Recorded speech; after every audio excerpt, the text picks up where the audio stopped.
अस्सलामुअलैकुम, don news के साथ मैं हूं अली अब्बास। हेडलाइंस आपने मुलाहिजा की, यहाँ आपको अपडेट करेंगे। शहबाज शरीफ हुकूमत ने इब्तदाई 6 माह में कर्जों में निगरान हुकूमत को पीछे छोड़ दिया। स्टेट बैंक की दस्तावेज़ के मुताबिक मौजूदा हुकूमत के 6 माह में निगरान के 6 माह के मुकाबले कर्जों में 561% इजाफा हुआ। मजीद जानते हैं डॉन न्यूज़ के नुमाइंदे ताहिर शिरानी से। ताहिर, बताइएगा मजमूई तौर पर हुकूमत ने अब तक कितना कर्जा लिया है?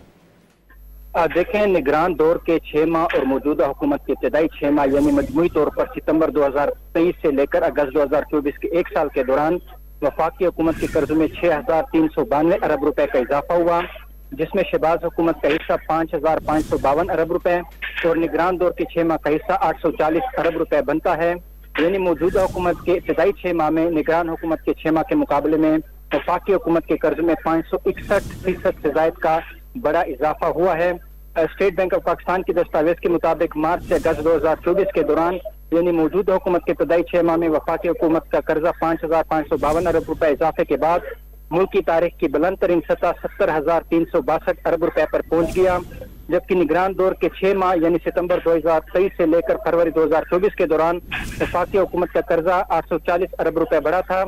दस्तावेज के मुताबिक फरवरी 2024 यानी निगरान दौर के आखिरी महीने में वफाकी हुकूमत का कर्जा 64,810 अरब रुपया था और अगस्त 2023 में वफाकी हुकूमत का कर्जा 63,970 अरब रुपए था। यानी वफाकी हुकूमत का जो कर्जों पर इन्हिसार है वो मुसलसल बढ़ रहा है, क्योंकि जो वफाकी हुकूमत के अखराजात हैं वो ज्यादा और आमदनी कम है, तो इसलिए हुकूमत को कर्जे लेकर जो अपने अखराजात है वो पूरे करने होते हैं।